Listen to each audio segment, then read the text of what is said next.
അതിരപ്പള്ളി ജലവൈദ്യുത പദ്ധതി വീണ്ടും കേന്ദ്ര വനം പരിസ്ഥിതി മന്ത്രാലയത്തിന്റെ മുന്നിൽ 21-ന് നടക്കുന്ന എക്സ്പേർട്ട് അപ്രൈസൽ കമ്മിറ്റി പദ്ധതി പരിഗണിക്കും. പദ്ധതിയുടെ പാരിസ്ഥിതികാനുമതി 2012-ൽ കാലഹരണപ്പെട്ടിരുന്നു. പാരിസ്ഥിതികാനുമതി നീട്ടി നൽകണമെന്നാണ് KSEBയുടെ ആവശ്യം. പാരിസ്ഥിതികാനുമതി റദ്ദായ സാഹചര്യത്തിൽ ഹൈക്കോടതിയിലെ കേസുകൾ തീർപ്പാക്കിയിരുന്നു. 2002-ൽ നടത്തിയ പരിസ്ഥിതി പഠനത്തിന്റെ അടിസ്ഥാനത്തിൽ 2007-ലാണ് അതിരപ്പള്ളി ജലവൈദ്യുത പദ്ധതിക്ക് കേന്ദ്ര പരിസ്ഥിതി വന മന്ത്രാലയത്തിന്റെ അനുമതി ലഭിക്കുന്നത്.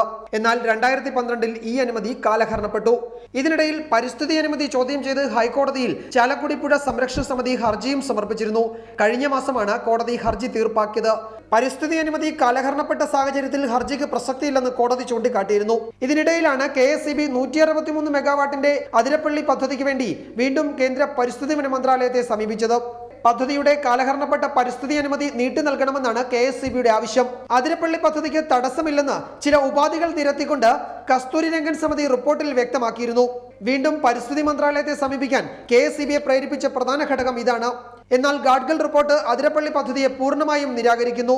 ഈ മാസം 21-ന് ചേരുന്ന വിദഗ്ധ സമിതി പദ്ധതി വീണ്ടും പരിഗണിക്കും. വിദഗ്ധ സമിതിയുടെ പരിഗണനാ വിഷയങ്ങളിൽ അതിരപ്പള്ളിയും ഉൾപ്പെടുത്തിയിട്ടുണ്ട്.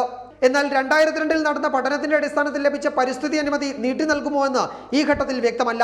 പദ്ധതിക്ക് അനുകൂലമായ നിലപാട് സ്വീകരിക്കരുതെന്ന് ചൂണ്ടിക്കാട്ടി ചാലക്കുടി പുഴ സംരക്ഷണ സമിതിയും മറ്റു പരിസ്ഥിതി സംഘടനകളും കേന്ദ്ര പരിസ്ഥിതി വന മന്ത്രാലയത്തെ സമീപിച്ചിട്ടുണ്ട്. ഇതോടെ ഒരു ഇടവേളയ്ക്ക് ശേഷം അതിരപ്പള്ളി വീണ്ടും ചർച്ചയാവുകയാണ്. റിപ്പോർട്ടർ, കൊച്ചി.